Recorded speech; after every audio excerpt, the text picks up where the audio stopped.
প্রিয় ভাইয়েরা, আপনারা জানেন আর কয়েকটা দিন পরেই মুসলমানদের কাছে সবচেয়ে দামি পয়গাম নিয়া আমাদের কাছে একটা অনন্য মাস, আল্লাহ রাব্বুল আলামিনের দেওয়া নিয়ামতের মাস, ওই মাসটি আপনার আমার সামনে হাজির হবে। বুঝে থাকলে বলেন তো, যেই মাসের কথা আমরা বলছি ওই মাসটার নাম কি? আল্লাহ রাব্বুল আলামিন বলছেন শাহরু রমাদান, রমাদান মাস আল্লাযী, আল্লাহ বলছেন যার ভিতরে উনজিলা ফীহিল কুরআন, রব্বুল আলামিন কোরআনকে অবতীর্ণ করেছেন। আপনার আমার কনসেপ্টের মধ্যে রমজান যখন আমরা একবার চিন্তা করি, রমজান চিন্তা করার সাথে সাথে একটু ফেয়ারলি যদি আপনি বলেন, তাহলে দেখবেন আপনার চিন্তার মধ্যে রমাদান মানে রোজা, রমাদান মানে আপনার আমার জন্য সিয়াম পালন, এই কনসেপ্ট আপনার আমার মধ্যে সর্বপ্রথম আছে।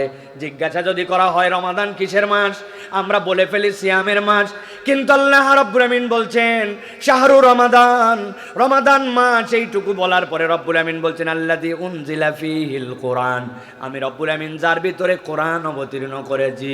এরপরে রব্বুল আমিন এবার কোরআনের পরিচয় দিচ্ছেন, রমাদানের পরিচয় দিচ্ছেন না। আল্লাহ বলছেন এই কোরআনটা কে? আল্লাহ বলছেন হুদাল লিন্নাস ওয়া বাইয়িনাতিম মিনাল হুদা ওয়াল ফুরকান। আল্লাহ বলছেন এই কোরআনটা হচ্ছে মানবতার জন্য কিয়ামত পর্যন্ত পথ প্রদর্শক। আর রব্বুল আলামিন বলছেন আমি যেইটাকে হুদা বললাম এইটা যে কোনো জায়গার জন্য পথ প্রদর্শক নয়, বরং সত্য এবং মিথ্যার মাঝে পার্থক্য করে যে সেটা হচ্ছে কোরআন। সুবহানাল্লাহ। ভালো করে খেয়াল করেন তাহলে, রব্বুল আলামিন রমজান বললেন, এরপরে আল্লাহ রাব্বুল আমিন আগে সিয়ামের কথা বলেন নাই, রব্বুল আমিন বলছেন রমজান মূলত কোরআনের মাস। এরপরে আল্লাহ কোরআনের পরিচয় দিলেন, তারপরে আল্লাহ বলছেন ফামান শাহিদা মিনকুমুশ শাহরা ফালইয়াসুম, আমি আল্লাহ রাব্বুল আমিন দায়িত্ব দিলাম এই কোরআনওয়ালা মাসটা তোমরা যদি কেউ পেয়ে যাও, আমি রব্বুল আমিন তোমাদের জন্য নির্দেশনা দিলাম, তাহলে তোমরা সিয়াম পালন করো। তোমাদের জন্য রব্বুল আলামিন সিয়াম পালন করার দায়িত্ব বানালেন। তাহলে রমাদান আপনাকে মনে রাখতে হবে, প্রথম হচ্ছে আপনার আমার জন্য রমাদান হচ্ছে কোরআনের মাস। কিসের মাস? কোরআনের মাস। আল্লাহ বলছেন এরপরে ওই মাসের মর্যাদা আল্লাহ দিয়েছেন সিয়াম দ্বারা। তোমাদের মধ্যে থেকে যারা পারবে আল্লাহ বলছেন তোমরা যেন সিয়াম পালন করো। আল্লাহ এরপরে সিয়ামের বিধান দিয়েছেন ওয়ামান কানা মিনকুম মারিদান আও আলা সাফারিন ফাইদ্দাতুম মিন আইয়ামিন উখার। তোমাদের মধ্যে কেউ যদি অসুস্থ হও, কেউ যদি সফরে থাকো, আল্লাহ বলছেন আল্লাহ তোমাকে বাধ্য করেন নাই, যতই অসুস্থ হও মরে যা তাও রোজা রাখা লাগবে। আল্লাহ বলছেন আল্লাহ রাব্বুল আমিন এটা বাধ্য করেন নাই। আল্লাহ বলছেন ইউরিদুল্লাহু বিকুমুল ইউসরা ওয়ালা ইউরিদু বিকুমুল উসরা, আল্লাহ তোমাদের জন্য সহজ করতে চান। রব্বুল আলামিন তোমাদেরকে এই বিধান দ্বারা কঠিন কিছু দিতে চান না। কিন্তু আমি যদি আমার ভাইদের কাছে আজকে বলতে চাই যে প্রিয় ভাইয়েরা, রমাদান তো আমাদের কাছে সমাগত, কিন্তু এই রমাদানের প্রস্তুতি কি আমাদের আছে কিনা? রমাদানের প্রস্তুতি আছে আমাদের? কি প্রস্তুতি আছে আপনাদের? আমাদের রমাদানের প্রস্তুতি হচ্ছে সোয়াবিন তেল কিছু কিনে রাখতে হবে, পেঁয়াজের দাম যদি বেড়ে যায় পেঁয়াজের প্রস্তুতি নিতে হবে, ভালো ভালো খেজুর আগের থেকে কিনে কম দামের কিছু খেজুর ম্যানেজ করতে হবে, আর রমজান কেন্দ্রিক আমার কিছু বাজার সদাই করতে হবে। এই বাজার সদাইয়ের জন্য আমাদের প্রস্তুতি আছে। কিন্তু রমাদান বেসিক্যালি এই খেজুর কিনা, রমাদান বেসিক্যালি এই ছোলা কিনা, মুড়ি কিনা, এই প্রস্তুতির জন্য রমাদান আসে নাই, বরং রমাদানের জন্য আল্লাহ রসুলের দেখানো একটা প্রস্তুতি আছে। ওই প্রস্তুতির ব্যাপারে আমরা মোটামুটি বেখবর।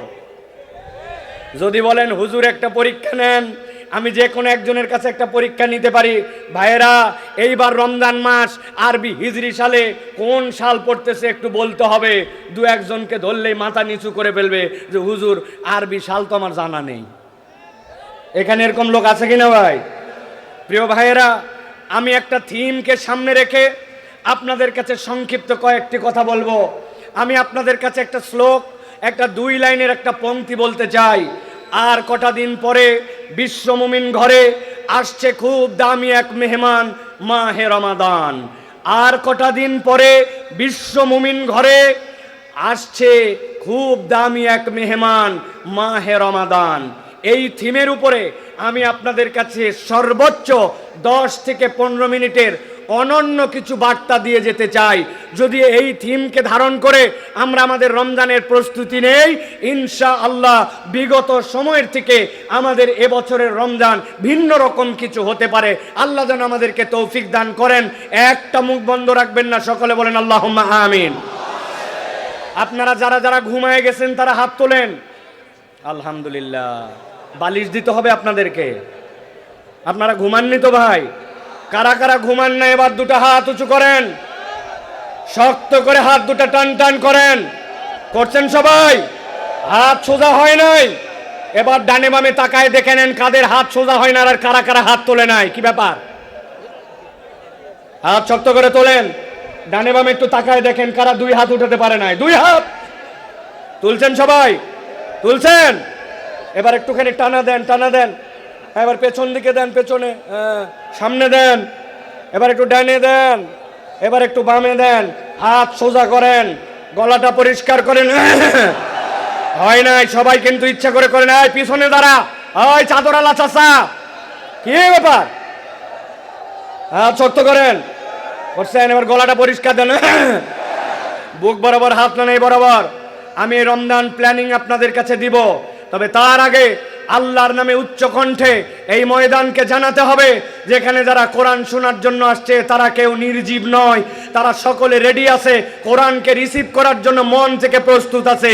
যারা প্রস্তুত আছে হুঙ্কার দিয়ে একটা তাকবীর দিতে হবে। পারবেন ইনশাআল্লাহ? সবাই পারবেন ইনশাআল্লাহ? যারা যারা পারবেন না তারা হাত টুটা সোজা করেন উপর দিকে। পারবেন সবাই? দেখে এবার যারা পারবেন সকলে লিল্লাহে তাকবীর বললে হাত দুটো উপর দিকে ছুঁড়ে দিবেন। পারবেন না ইনশাআল্লাহ? রেডি তো সবাই? গলা পরিষ্কার আছে? দেখে তাকবীর দেন। লিল্লাহে তাকবীর, লিল্লাহে তাকবীর।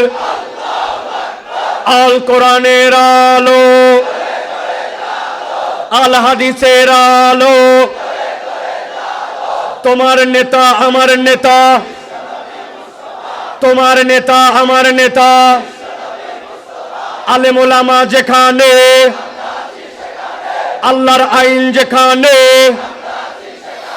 লিল্লাহে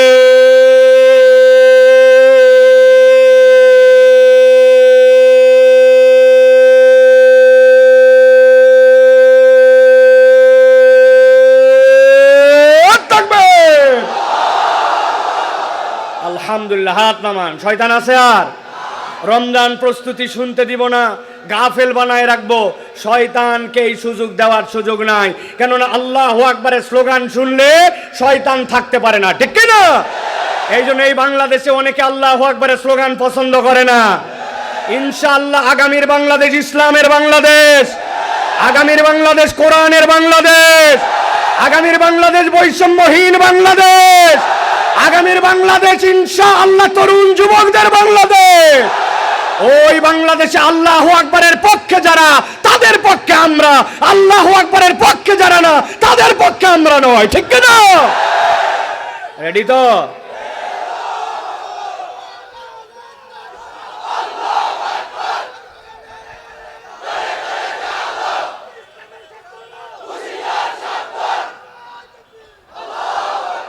আলহামদুলিল্লাহ।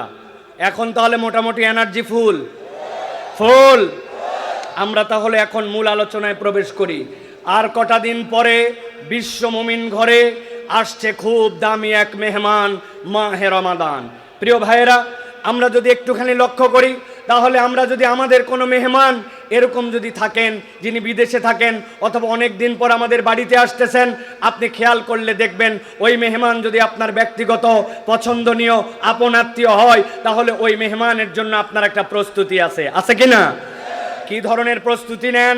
আপনার মেহমান যত আপনার আপন হবে, আপনার মেহমান যত আপনার পছন্দনীয় হবে, তার জন্য আপনার প্রস্তুতি তত হবে। ব্যক্তিগত মেহমানের প্রস্তুতি ব্যক্তিগত হবে, কিন্তু ওই মেহমানটা যদি রাষ্ট্রীয় মেহমান হন, কোনো দেশের প্রেসিডেন্ট হন, কোনো সংঘের প্রধান হন, কোনো জায়গার দায়িত্বশীল হন, তাহলে ওইটা তখন আর ব্যক্তিগতর গণ্ডির মধ্যে থাকে না, ওটা সামগ্রিকভাবে রাষ্ট্রীয় পর্যায়ে চলে যায়। তখন তার প্রস্তুতিও বড় হয়, তার জন্য ওই আয়োজনটাও বড় হয়, ঠিক কি না? আমরা যদি তাকাই তাহলে আমরা দেখব আমাদের যে কোনো পছন্দনীয় মেহমানের জন্য আমরা 5 ধরনের পদক্ষেপ নিয়ে থাকি। 1 নম্বর, আমরা মেহমানের জন্য রিসিপশন তথা তার জন্য একটা অভ্যর্থনার ব্যবস্থা করি। কিভাবে অভ্যর্থনার ব্যবস্থা করি? মেহমান একজন আসবে, এয়ারপোর্টে নামবে, তার জন্য একটা গাড়ি ঠিক করে রাখা, ড্রাইভারের নাম্বার নিয়ে রাখা, ওই মেহমানের যেন কষ্ট না হয় তার জন্য আপনার একটা সামগ্রিক প্রস্তুতি থাকা, বাড়িটাকে গুছগাছ করার চেষ্টা করা, আপনার বাড়িটা যেন একটু মাকড়সা মুক্ত হয়, আপনার বাড়িটা যেন একটু ড্রেসিংটা দেখতে সুন্দর হয়, প্রয়োজনে আপনার বাড়ির সামনে সিজনাল 2টা ফুলের গাছ লাগায়া অন্তত বাড়িটা যেন একটু দেখতে সুন্দর হয়, বাথরুমে যেন টিসিমিস না হয়, বাথরুমটার মধ্যে একটা সুগন্ধ লাগাই দেওয়ার জন্য চেষ্টা করা হয়, বাথরুমটা পরিষ্কার করা হয়, ট্যাঙ্কিতে পানি রিজার্ভ আছে কিনা, আসার পরে যেন কষ্ট না পায়, গিজারটা ঠিক আছে কিনা, মানে আমার সাধ্যের মধ্যে আমি তার জন্য এমনকি অনেক সময় ডাইনিং টেবিলের উপরের যে ম্যাটটা থাকে ওই ম্যাটটাও মেহমানের ভ্যারাইটি বুঝে চেঞ্জ করি। 1 নম্বরে তাহলে অভ্যর্থনা। 2 নম্বরে মেহমানের জন্য আমরা থাকার ব্যবস্থা করি। মেহমান যখন আসবে আপনি থাকার জন্য চিন্তা করেন, আপনার মেহমান যেন থাকার ক্ষেত্রে কোনো কষ্ট পায় না। আপনি দেখবেন মেহমানের জন্য চাদরটা পরিষ্কার করো, থাকার রুমের যদি পা পোস্টটা ময়লা হয়ে থাকে পা পোস্টটা পরিষ্কার করার জন্য আপনি চেষ্টা করেন। আপনি যদি চিন্তা করেন বাথরুমের স্যান্ডেলটা কেমন জানি ক্ষয়ে গেছে, বাথরুমের স্যান্ডেলটা প্রয়োজন একটা নতুন স্যান্ডেল ব্যবস্থা করো, অথবা তোয়ালা যেইটা দেওয়া হয়েছে তোয়ালাটা কালো হয়ে গেছে, তোয়ালাটা সুন্দর করো। আরে পর্দাগুলো এখন পর্যন্ত কি ময়লা হয়েছে, অনেকদিন ধোয়া হয় নাই, দামি একটা মেহমান আসতেছে, বাড়ির পর্দাগুলো অন্তত পক্ষে ধোয়ার জন্য চেষ্টা করো। তার মানে যেই মেহমান আসবে ওই মেহমানের অভ্যর্থনার পরে আপনি তার জন্য একটা থাকার উন্নত আপনার সাধ্যের মধ্যে ব্যবস্থা করেন, ঠিক কিনা? 3 নম্বরে যদি আমরা দেখি তাহলে আমরা দেখব ওই মেহমানের জন্য খাওয়ার ব্যবস্থা করি। আমি গরিব হতে পারি, আমার সাধ্য কম হতে পারে, কিন্তু মেহমান যেটা পছন্দ করেন এরকম পছন্দনীয় একটা খাবার তার জন্য তুলে দেওয়ার জন্য চেষ্টা করি, একটা ভালো মাছ কেনার জন্য চেষ্টা করি, যেই খাবার খেলে তিনি তৃপ্তি পাবেন এরকম চেষ্টা করি।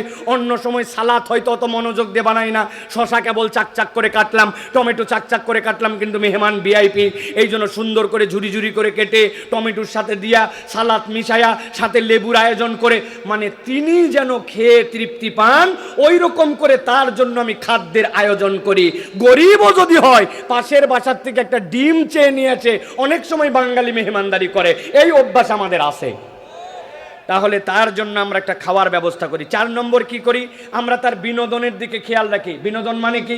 বাড়িতে ওয়াইফাই লাইনটা 2 মাস বেতন দেওয়া হয় নাই, টাকা দেওয়া হয় নাই জন্য কেটে দিছে, মেহমান আসবে ইন্টারনেট ব্যবহার করা লাগতে পারে, এই ইন্টারনেটের লাইনটা ঠিক করতো। বাড়িতে উনি পেপার পড়ার অভ্যাস থাকতে পারে, তার জন্য একটা ডেইলি দৈনিকের ব্যবস্থা করো।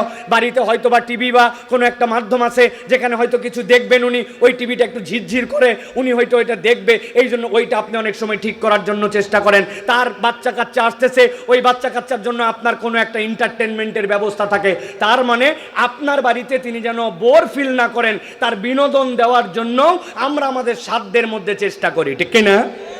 প্রিয় ভাইয়েরা, 5 নম্বরে আমরা আমাদের মেহমানদেরকে উপহার দেওয়ার চেষ্টা করি। অনেক দিন পর আমার আত্মীয়টা আসছে বিদেশ থেকে, নতুন বউ নিয়ে প্রথম আসতেছে, এর আগে আমাদের বাড়িতে আসে নাই, বাচ্চা হওয়ার পর এখন পর্যন্ত তার সাথে আমার দেখা হয় নাই। তাহলে আপনি সাধ্যের মধ্যে চেষ্টা করেন যে অন্তত পক্ষে তার জন্য কিছু উপহার দেওয়ার জন্য।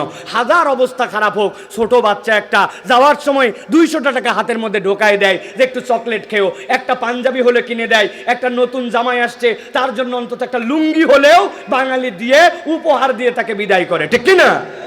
আর যদি ওই মেহমান অনেক উপহার নিয়ে আসে আপনার তখন আরো চিন্তা হবে, হাই হাই আমার জন্য বিদেশ থেকে আসছে, সাবান আনছে, শ্যাম্পু আনছে, প্রত্যেকের কথা মনে করে করে জামা কাপড় আনছে, আবার হাতের আংটি আনছে, গলার জন্য ছোট বাচ্চার চেন আনছে, তাহলে কেবল লুঙ্গি দিয়ে বিদায় করলে হবে না, একটু ভালো করে তার জন্য উপহার দিয়ে বিদায় করার জন্য চেষ্টা, এটা মানবীয় গুণাগুণের অংশ। 6 নম্বরে যেই মানুষটা চলে যাচ্ছে তার জন্য আমরা একটা বিদায়ী সংবর্ধনা দেই। বিদায়ী সংবর্ধনার সবচেয়ে নিম্নরূপ কতটুকু হয়? লিফটের থেকে নেমে অন্তত পক্ষে তার গাড়িতে উঠানো পর্যন্ত আপনি আগায় যান, জড়ায় ধরে বলে আবার আসবেন, কিন্তু ভালো করে মেহমানদারি করতে পারলাম না। আর যদি রাষ্ট্রীয় মেহমান হয় তাহলে রাষ্ট্রীয় মেহমান তার বিদায়ের জায়গা পর্যন্ত যে তাকে সি অফ করে বিদায় করার পরে হাত দিয়ে তাকে ইশারা করে তারপরে তাকে সম্মানের সাথে বিদায় করে। আমরা যদি খেয়াল করি তাহলে অভ্যর্থনা, থাকার ব্যবস্থা, খাওয়ার ব্যবস্থা, বিনোদন, উপহার এবং বিদায়ী সংবর্ধনা, এই বিষয়গুলি আমাদের মেহমানের সাথে আমরা করে থাকি, ঠিক কিনা? প্রিয় ভাইয়েরা, আমরা কি থিম বলেছি? আমরা বলেছি আর কটা দিন পরে বিশ্ব মুমিন ঘরে আসছে খুব এক দামি মেহমান, মাহে রমাদান। মাহে রমাদান আমাদের জন্য কিরকম মেহমান? এই মাহে রমাদান এমন মেহমান যেই মাহে রমাদান আপনার আমার জন্য ঈদকুম মিনান নিরান নিয়ে আসবে, জাহান্নাম থেকে আপনাকে আমাকে মুক্ত করবে, আল্লাহর পক্ষ থেকে রহমত নিয়ে আসবে, বরকত নিয়ে আসবে, মাগফিরাত নিয়ে আসবে। যেই বান্দা এক অক্ষর পড়লে তার জন্য 10 সওয়াব হতো, আল্লাহর বান্দা ওই রমাদানের মধ্যে ওইটা 700 গুণের বেশি পেয়ে যাবে। এমন এক রাত আল্লাহ রাব্বুল আমিনের মধ্যে দিয়েছেন, ওই বান্দা এক রাত্রে ইবাদতে কমসে কম 84 উপরে তার জান্নাতে যাওয়ার জন্য যতটুকু লাগে ততটুকু পর্যন্ত রব্বুল আলামিন তাকে দিয়ে দিবেন। এই রকম মাহে রমাদান আপনার আমার জন্য শয়তানকে আটকায়া জাহান্নামের দরজা বন্ধ করে জান্নাতের দরজা খুলে আপনার জন্য এরকম এক ভিআইপি মেহমান আসতেছে। জিজ্ঞাসা করতে চাই, যে এই মেহমান এত কিছু নিয়ে আপনার কাছে আসতেছে, তার অভ্যর্থনা কি হবে, তার থাকা কি হবে, তার খাওয়া কি হবে, তার বিনোদন কি হবে, তার উপকার কি, উপহার কি হবে, আর তার বিদায়ী সংবর্ধনা কি হবে? এ বিষয়ে কি আপনার আমার কনসেপ্ট ক্লিয়ার আছে? একটু আগে আপনাদের কাছে জিজ্ঞাসা করেছিলাম রমজানের প্রস্তুতি আছে কিনা। আছে মানে ছোলা কিনে ফেলছি হুজুর, এই বছর আল্লাহর দয়ায় পেঁয়াজের দাম কম, তাও 5 কেজি পেঁয়াজ কিনে রাখছি। সোয়াবিন আমার বউ আগের থেকেই বলছে দাম বাড়ে কি কমে জানি না, পেঁয়াজি যেহেতু ভাজাই লাগবে, আর বাঙালির পেঁয়াজি বেগুনি না হলে ইফতারি হবে না, ওতে 10 কেজি সোয়াবিন রেডি, আমার রমাদান শুরু। তাই না ভাই? চলেন এবার একটু হিসাব মিলায় দেখি। রমাদান আমাদের কাছে আসতেছে, এই রমাদানের অভ্যর্থনা আপনার আমার জন্য কি হবে? রমাদান তো সেরকম কোনো রাষ্ট্রদূতের মতো শরীর নিয়ে আসতেছে না, অথবা রমাদান তো তার আক্ষরিক কোনো অবয়ব নিয়ে আমাদের কাছে আসতেছে না। কিন্তু এই রমাদানের অভ্যর্থনা কি হবে? যেরকম আমি আমার বাসা গুছাই, যেরকম আমি আমার বাসার জন্য প্রস্তুতি নেই, যেরকম আমার ভ্যাসটার মধ্যে একটা ফুল রেখে দিয়ে অন্ততপক্ষে মেহমানের জন্য আমার ফুলদানিটা সাজানোর চেষ্টা করি, আমার জন্য তার বাড়ির সামনে ফুল লাগানোর চেষ্টা করি, বাথরুমের দুর্গন্ধ দূর করার জন্য চেষ্টা করি, তোয়ালাটা পরিবর্তন করার চেষ্টা করি, এটা মেহমানের জন্য অভ্যর্থনা। তার জন্য এয়ারপোর্টে তার গাড়িতে আসার জন্য যেন কোনো সমস্যা না হয়, ড্রাইভারের নাম্বারটা পর্যন্ত হোয়াটসঅ্যাপ করে দিয়ে রাখি। কিন্তু আমার রমাদানের অভ্যর্থনা আমার জন্য কি হবে? প্রিয় ভাইরা, রমাদানের অভ্যর্থনা হচ্ছে মুমিন জীবনের হৃদয়ের মধ্যে একটা ব্যাকুলতা থাকবে। রমাদান আসতেছে, ওই রমাদানের জন্য সে দিন গুণা শুরু করবে।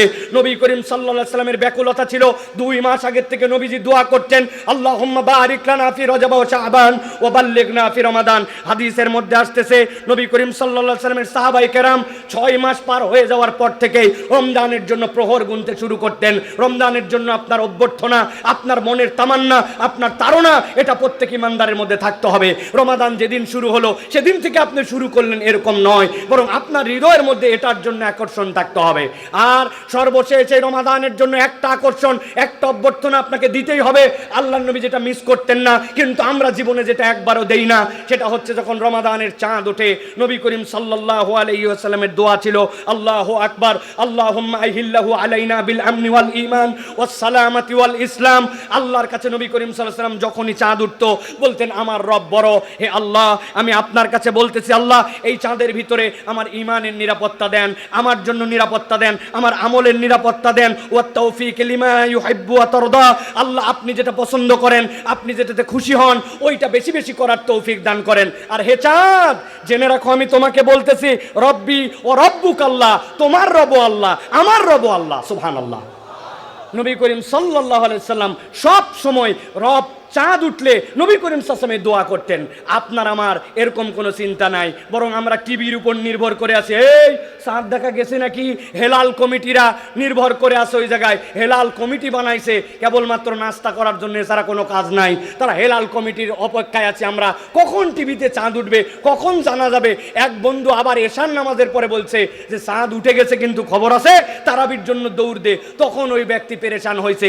অথচ চাঁদ দেখার যে একটা আমল, ওটা যে রমাদানের জন্য অভ্যর্থনা, বাচ্চা কাচ্চা সকলকে নিয়ে যাওয়া, চাঁদ দেখা, চাঁদের দোয়া শেখানো চাঁদ দেখার জন্য, তাহলে বোঝা যাবে যে আপনি রমাদানের প্রস্তুতি আছে আপনার মনে। সে আপনার জন্য ক্ষমা নিয়ে আসতেছে, সওগাত নিয়ে আসতেছে, মাগফিরাত নিয়ে আসতেছে। এখন থেকেই তাহলে দিন গণনা করে রমাদানের জন্য অপেক্ষা করা, ওই মেহমানের জন্য আপনার হৃদয়ের মধ্যে তামান্না, প্রস্তুতি নেওয়া, ওই রমাদানকে টার্গেট করে প্ল্যানিং করা, এইটা হচ্ছে রমাদানের জন্য অভ্যর্থনা। মনে থাকবে? মনে থাকবে প্রিয় ভাইয়েরা। 2 নম্বরে, রমাদানের মধ্যে রমাদান আসছে, এখন মেহমানের জন্য আপনি থাকার ব্যবস্থা করবেন। রমাদানকে আপনি কি খাওয়াবেন? বড় বাপের পোলায় খায়, ঢাকার লোক খায় বিখ্যাত ইফতারি ভাই। আপনারা মনে করতেছেন মাটন রোস্ট আর বিভিন্ন ধরনের চপ, স্বামী কাবাব, স্ত্রী কাবাব, হাঁড়ি কাবাব, বটি কাবাব, দাও কাবাব, কোদাল কাবাব আছে না ভাই? আপনি চিন্তা করছেন হ্যাঁ হ্যাঁ হ্যাঁ আমার রমাদানকে আমি এইগুলা খাওয়াবো। জি না, রমাদান আপনার এটা খায় না। রমাদানের খাদ্যকে ভালো করে জেনে রাখেন। আপনি যদি আপনার রমাদানকে সুন্দরভাবে খাওয়াতে চান তাহলে আপনার সালাদকে সুন্দর করতে হবে। কেননা যার সালাদ সুন্দর, রমাদানে তার খাদ্য তত সুন্দর। আপনার সালাদ আমরা যদি একটুখানি তাকায় দেখি, আমাদের সালাদ হচ্ছে সফটওয়্যার সালাদ। ওই সালাতের শুরুর থেকে দাঁড়ায় গেলাম আল্লাহু আকবার বলে, অটোমেটিকের পরে চালু হয়ে গেল আলহামদুলিল্লাহ রাব্বিল আলামিন। মন সেটা আমার নরসিংদীতেই যাক আর কুমিল্লাতেই যাক, আমার রেলগাড়ি চলতেছে নামাজের। আমার নামাজের সূরা ফাতিহা শেষ, অটোমেটিক আলাম তারা চলে আসছে, অটোমেটিকের পরে রুকু চলে গেছে, অটোমেটিক সব আমার নামাজ যেন সফটওয়্যার নামাজ। আমার নামাজের মধ্যে আমার কোনো চিন্তা নাই, ভাবনা নাই, পরিকল্পনা নাই। এমনকি আমার নামাজ যে ঠিক হচ্ছে কিনা এইটাও কোনোদিন চিন্তা করি নাই। আপনার মসজিদে কত মাহফিল হলো, কত আয়োজন হলো, কিন্তু আপনার আমার মসজিদে কি কখনো নামাজের ওয়ার্কশপ হয়েছে? বলে হুজুর নামাজের আবার ওয়ার্কশপ কি জিনিস? হ্যাঁ, নামাজের একটা ওয়ার্কশপ। আমি আমার রুকু তো দেখতে পাই না, হুজুর দেখেন তো আমার রুকুটা ঠিক আছে কিনা। আমি আমার সিজদা তো ঠিক মতো দেখতে পাই না, আমার সিজদা ঠিক আছে কিনা। 70 বছর হয়ে গেছে মুরব্বী, সিজদায় যায় 2 হাত মাটির সাথে একবারে বগল দাবা করে লাগায়। এরকম মুসল্লি নাই ভাই? এরকম করলে যে নামাজ হবে না এরকম নয়, কিন্তু এইটা একটা মাকরু। আপনি জানেন না আপনার নামাজটা সুন্দর হয় নাই। যার নামাজ সুন্দর হয় না ওই ব্যক্তির সাথে রমাদান প্রপারলি থাকে না। কেননা নবী করিম সাল্লাল্লাহু আলাইহি সাল্লাম বলেছেন, মান কামা রমাদানান ঈমানান ওয়া ইহতিসাবান গুফিরা লাহু মা তাকাদ্দামা মিন যামবিহি। আল্লাহ নবী বলছেন, কেউ যদি রমাদানের মধ্যে আল্লাহ রাব্বুল আলামিনের সন্তুষ্টির জন্য বুঝে সুঝে ঈমান এবং সওয়াবের আশায় প্রপারলি সালাত আদায় করে, আল্লাহ তার অতীতের সকল গুনাহ মাফ করে দেন। সুবহানাল্লাহ। আল্লাহ যেই সালাত দ্বারা আপনার গুনাহ মাফ করে দেন, আল্লাহ রাব্বুল আমিন যেই সালাত দ্বারা আপনাকে মুক্ত করে দেন। আজ পর্যন্ত আমাদের নামাজের কোনো প্ল্যান নাই। ওই যে ছোটবেলায় 3টা সূরা শিখছি, আলাম তারা, কুল হু আল্লাহ আর ফালাক আর নাস, তারপরে চতুর্থ কোনো সূরা নাই। আপনি প্ল্যান করেন এইবার রমাদানে আমি নতুন 2টা সূরা শিখব। আপনার বন্ধুকে জিজ্ঞাসা করেন, দোস্ত তোর কয়টা সূরা মুখস্থ আছে? বলছে, দোস্ত আমার তো 4টা সূরা মুখস্থ। কি কি বলতো? এই 4টা সূরা। কোরআনের একটা অ্যাপস আছে আল কোরআন, কোরআনের একটা অ্যাপস আছে কোরআন শিখার বিভিন্ন ধরনের। ওই কোরআনের অ্যাপস থেকে আপনি সুন্দর করে বলছেন, দোস্ত তুই অ্যাপস নামা, আলাম তার অর্থটা তুই শিখ, আমিও শিখি। সুবহানাকাল্লাহুম্মা বিহামদিকা সারা জীবন পড়লাম, আজ পর্যন্ত সুবহানাকাল্লাহর অর্থ জানলাম না। রমাদানের মধ্যে আমার নামাজটা যেন সুন্দর হয়, এই জন্য আমি দোয়ার অর্থ শিখবো, তাসবির অর্থ শিখবো, 3টা নতুন সূরা শিখবো। কিচ্ছু যদি না পারি ভাই, আমি রমাদান কেন্দ্রিক কোরআনে সূরা বাকারা 185 নম্বর আয়াত থেকে আল্লাহ বলেছেন, আমি ওই আয়াতগুলো অন্তত মুখস্থ করার জন্য চেষ্টা করি। ভাই রে ভাই, ওই যে ক্লাস 6-7 যেই কেরাত, আমার আজকে বার্ধক্যে এসে গেছে একই কেরাত। ওই 6, 7, 4, 5 যে কয়টার অর্থ জানতাম এখন পর্যন্ত আমার অবস্থা তাই। আপনি বিশ্বাস করেন আপনার রমাদানকে আপনি সুন্দর করে আপ্যায়ন করতে পারছেন না, খাওয়াতে পারছেন না। যুগের পরে যুগ আমাদের কাছে রমাদান আসলো, লাইফে পরিবর্তন আসে নাই। এর অন্যতম কারণ আমরা আমাদের নামাজের ব্যাপারে যত্নশীল নই, ঠিক কি না? এই রমজান থেকে শপথ নেন যে হুজুর ইনশাআল্লাহ আমরা নতুন কিছু না পারলেও 30 দিনে 3টা সূরা মুখস্থ করব। রাজি আছেন ইনশাআল্লাহ? ছোট হোক বড় হোক ইনশাআল্লাহ চেষ্টা করব। রাজি আছেন আপনারা? আর একটা শপথ নেব, এই রমাদান থেকে আমরা কোনো নামাজ, সেটা ফরজ হোক, নফল হোক, তাহাজ্জুদ হোক, আমার যে নামাজই পড়ব আমি 7 তাসবির নিচে আমার নামাজ আদায় করব না। রুকুতে যাওয়ার পরে সুবহানাল্লাহ, সুবহানাল্লাহ, সুবহানাল্লাহ, সুবহানাল্লাহ, আরে আল্লাহ, সুবহানা রাব্বিয়াল আযীম পর্যন্ত বলে না। সিজদায় যাওয়ার পরে সুবহানাল্লাহ, সুবহানাল্লাহ, সুবহানাল্লাহ, এটা কোথায় পাইলেন আপনি এটা? অথচ আমাদের অধিকাংশ আমরা এরকম করে বলে ফেলতেছি। তাহলে আমরা প্ল্যান করব সিজদার তাসবিহ। হুজুররা একটু উদ্যোগ নেন, মাদ্রাসার পক্ষ থেকে উদ্যোগ নেন। আল্লাহর ওয়াস্তে যে আলেম ওলামা তালেবে ইলম ছুটি হয়ে যাচ্ছে, মাদ্রাসা বাড়িতে যাচ্ছেন, সব মুরব্বীদেরকে বলেন, চাচা আসেন তো রুকুটা ঠিক হয় কিনা একটু দেখি, কোমরটা কেমনে সোজা করতে হয়, হাতটা বৈঠকের সময় কোথায় রাখতে হয়, সিজদার সময় কেমনে দিতে হয়, তোলার সময় কেমনে নামাতে হয়, উঠতে হয় কেমনে, 2 সিজদার মধ্যে কেমনে সোজা করতে হয়, সিজদাটা কেমনে দিতে হয়, গুলা কেমন থাকবে, এইরকম করে একটা উদ্যোগ নেন। উদ্যোগ নিয়ে আপনি সুন্দর করে আপনার রমাদানকে খাওয়াবেন। এই মানসিকতাটা নিয়ে নামাজের জন্য যদি আমরা সুন্দর করি, ইনশাআল্লাহ আমাদের রমজান আমাদের কাছে উত্তম খাদ্য পাবে। মনে থাকবে ইনশাআল্লাহ? প্রিয় ভাইরা, 3 নম্বর যেটা আপনাদের কাছে বলতে চাই সেটি হচ্ছে রমাদান এসেছে, আপনার মেহমান এসেছে। এখন আপনার মেহমানকে আপনি রেখেছেন সুন্দর করে, কিন্তু আপনি আপনার মেহমানকে এখন খাওয়াবেন কি? রাখছেন তো আপনি সালাদ দিয়ে সুন্দর করে, কিন্তু রমাদানের খাদ্যটা কি হবে আপনার জন্য? রমাদানকে আপনি কি খাওয়াবেন একটুখানি চিন্তা করে দেখেন। আপনি আপনার রমাদানকে তো আগেই বলেছি পেঁয়াজি বেগুনি কিছুই খাওয়াতে পারেন না, তাহলে আপনি রমাদানকে কি খাওয়াবেন? রমাদানকে আপনি খাওয়াবেন, রমাদানের খাদ্য হচ্ছে কোরআন। আল্লাহ বলছেন শাহরু রমাদান আল্লাযী উনজিলা ফীহিল কোরআন। আল্লাহ বলছেন রমাদান হচ্ছে এমন মাস যেই মাসের মধ্যে আল্লাহ রাব্বুল আলামিন তোমাদের জন্য কোরআনকে অবতীর্ণ করেছেন। এই জন্য আমি বলবো প্রিয় ভাইরা, রমাদান তার কাছে সবচেয়ে সুন্দরভাবে আহরিত হবে, রমাদান সবচেয়ে সুন্দরভাবে তার বাড়িতেই আপ্লুত হবে যার বাড়িতে এবং যার জীবনে যত বেশি কোরআনুল কারীমের সাথে সম্পর্কিত হবে। কিন্তু আমরা আক্ষেপ, আমরা যদি একটুখানি কল্পনার দিকে তাকাই তাহলে আমরা দেখতে পাই আল্লাহ রাব্বুল আলামিন এই কোরআনুল কারীম দ্বারা রমাদানের মূলত পরিবর্তনের ঘোষণা দিয়েছেন। আল্লাহ বলছেন শাহরু রমাদান আল্লাযী উনজিলা ফীহিল কোরআন, রমাদানের মধ্যে কোরআন তোমাদেরকে দেওয়া হলো। কিন্তু আমরা কি চিন্তা করলাম? আমরা চিন্তা করলাম খালি সিয়াম পালন করলাম। আল্লাহ আপনাকে প্রেসক্রিপশন দিলেন, ওই প্রেসক্রিপশন আপনি আমি ফলো করলাম না, আল্লাহর প্রেসক্রিপশন রেখে দিয়ে আমরা আমাদের মতো করে জীবন চালাচ্ছি। রমাদানের পরে রমাদান রেখে গেল, এখন পর্যন্ত রোজাদার নামাজি হয় না। রমাদানের পরে রমাদান চলে গেল, রোজাদার মিথ্যা ছাড়ে না। রমাদানের পরে রমাদান চলে গেল, আগের মুসলমান আর পরের মুসলমানের কোনো পার্থক্য হয় না। এর অন্যতম কারণ রমাদান আছে আমাদের সাথে, কিন্তু কোরআনুল কারীমের সাথে আমাদের সম্পর্ক নাই। শপথ করেন যে আমরা রমাদানের আগেই আমরা কোরআনুল কারীম শেখার জন্য চেষ্টা করব। রমাদানের আগেই আমরা প্ল্যান করব যে আমরা কতটুকু সূরা মুখস্থ করব। পুরা কোরআনুল কারীম সাধ্যের মধ্যে থাকলে একবার অনুবাদ আমরা যদি শেষ করতে পারি, তাহলে এই রমাদান থেকে আমরা কোরআনুল কারীমকে মূল এন্টারটেনমেন্ট দিতে পারবো। আফসোস আর দুঃখ প্রিয় ভাইরা, বাংলাদেশে তারাবি নামে এক ধরনের বিনোদন হয়, আছে আপনাদের এলাকায় ভাই? আমাকে একজন বলছে হুজুর তারাবির মানেই তো তাড়াতাড়ি, নিজে নিজে ব্যাখ্যা দাঁড় করছে। তারাবি এইটার মানে কি? এইটা ইস্তেরাহাত। আগেকার এক একজন নামাজ পড়তেন, এক একটা 2 রাকাত নামাজ পড়তে তাদের সময় লাগতো 40 মিনিট, 4 রাকাত নামাজ পড়তে লেগে যেত 1.5 ঘন্টা। তাবেঈনে কেরাম এরপরে তাদের পা ব্যথা হয়ে যেত, ওই ব্যথার থেকে বাঁচার জন্য তারা একটু রিল্যাক্সের জন্য অবসর নিতেন 4 রাকাত পরে। এখন আমাদের নামাজ পড়তে লাগে এক এক রাকাত 3 মিনিট, 2 রাকাত পড়তে লাগে 5 মিনিট, 4 মিনিট 4 রাকাত পরে বসা, এটা একটা নতুন তামাশার মতো হয়ে দাঁড়াইছে আমাদের জন্য, ঠিক কি না? হ্যাঁ, বসি আমরা, সমস্যা নাই, কিন্তু আমাদের নামাজের তেলাওয়াত যেন সুন্দর হয়, আমাদের যারা হাফেজে কোরআন আছেন তারা যেন সুন্দর করে তেলাওয়াত করে। অতএব আপনার রমাদানকে যদি আপনি সুন্দর করে এই মেহমানকে সম্মান দিয়ে খাওয়াতে চান, তাহলে আপনার কোরআনকে সুন্দর করতে হবে। কোরআন যার যত সুন্দর, রমাদান তার তত সুন্দর।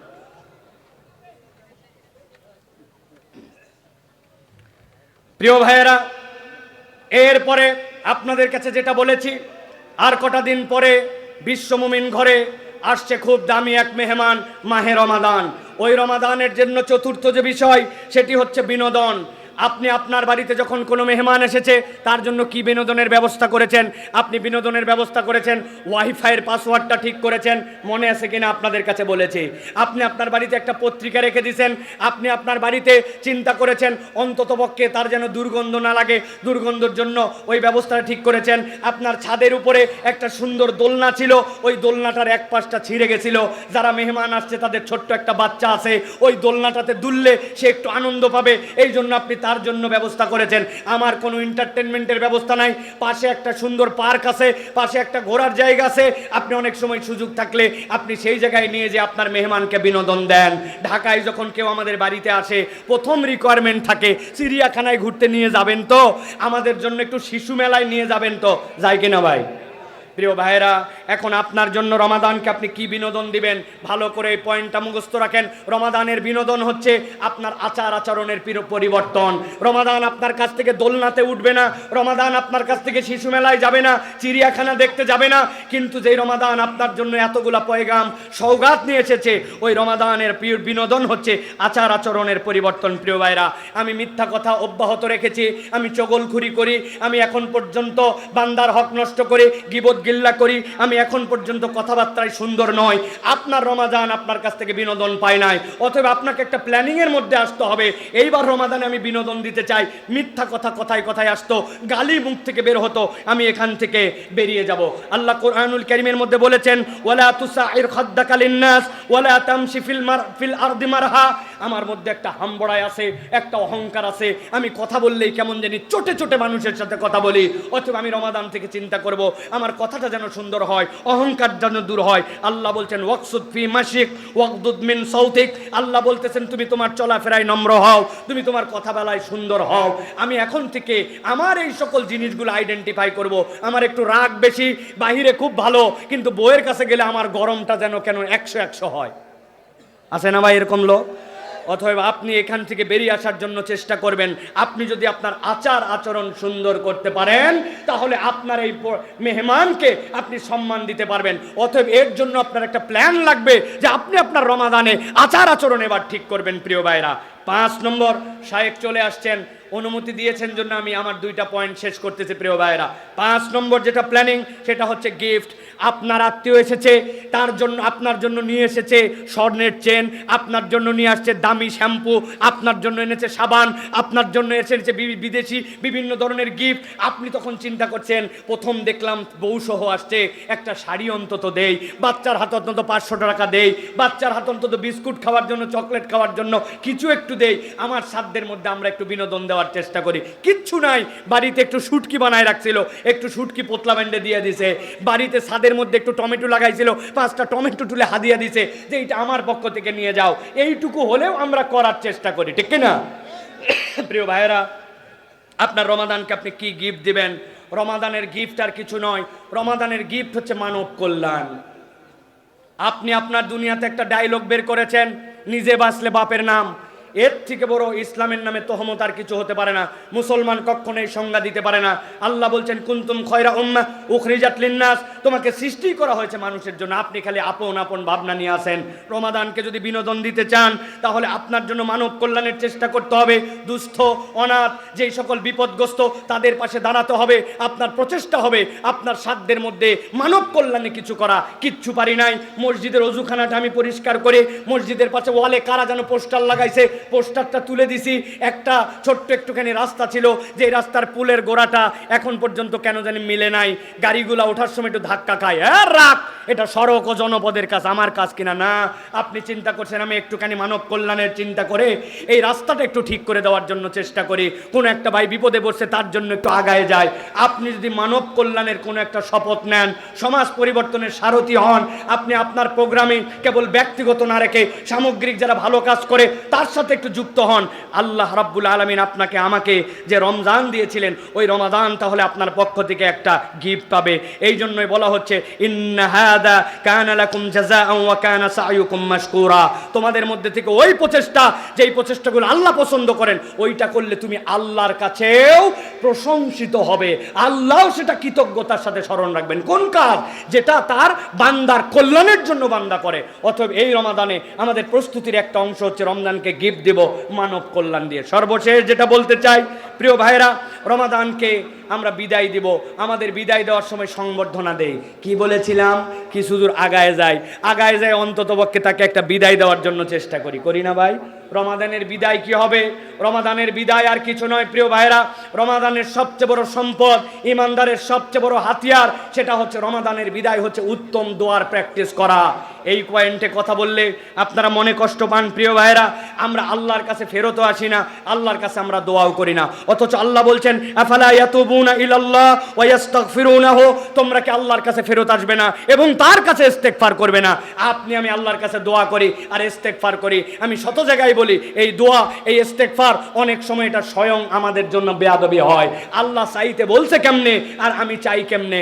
আমার চাওয়ার সাথে আল্লাহর যে বলে দেওয়া পদ্ধতি তার কোনো মিল নাই। ভালো করে খেয়াল করেন, এই পয়েন্টটা মাথার মধ্যে ঢুকায় রাখেন। আপনি নামাজের মধ্যে আল্লাহর কাছে সালাম ফিরিয়েছেন, ফেরার পরে আল্লাহর কাছে তাসবিহ হাতের পরে দোয়া করবেন। কে হিসাব বেয়াদব আমরা, হাত তুলতে দেরি রব্বানা আছে কি না ভাই? আছে? আপনি এই যে কি বলে আল্লাহর কাছে চপাত চপাত করে মারিয়ে দিলেন। আপনি বলছেন রব্বানা যালামনা আনফুসানা ওয়া ইল্লাম তাগফির লানা ওয়া তারহামনা লানাকুনান্না মিনাল খাসিরিন। আল্লাহ, আমার গুনাহ, আমার অপরাধ, আমার ভুল, এর কোনো শেষ নাই। আই রব, তুমি আমাকে ক্ষমা করে দাও। আপনি একবার চিন্তা করেন তো, যেই কথা বলে আল্লাহর কাছে আপনি দোয়া করলেন, ওইটার মধ্যে কোনো রকম কিছু না, এই যে মারলেন। এইটাই যদি আপনি শায়েখ আহমদুল্লাহ এখানে উপস্থিত, আপনার কোনো একটা সমস্যা, এই সমস্যার জন্য আপনি তার কাছে গেছেন যে শায়েখ আপনার কাছে আমার কথা আছে। শায়েখের পিএস বলছে থামো থামা থামা, আগেই যাওয়া যাবে না, সিরিয়াল আছে। উনি বলতেছে আমার কথা বেশিক্ষণ লাগবে না, আমার রেডি আছে কথা, আমার ছেলের একটা চাকরি দরকার, শায়েখের পরিচিত অমুক আছে, তার কাছে আমি একটুখানি নিবেদন দিবার জন্য আমি শায়েখের কাছে জাস্ট খালি আর্জিটা দিব।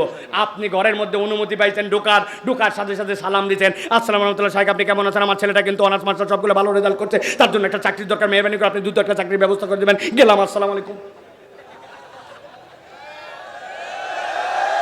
শায়েখ ডাক দিয়ে বলবে, এই আমার কোন পিএস এই লোককে ঢুকাইছে, ওর চাকরি আগে দূর করা দরকার। কোন ব্যক্তির মাথা ঠিক আছে আর ঠিক নাই, যাকে তাকে আমার কাছে কেন আসতে দাও?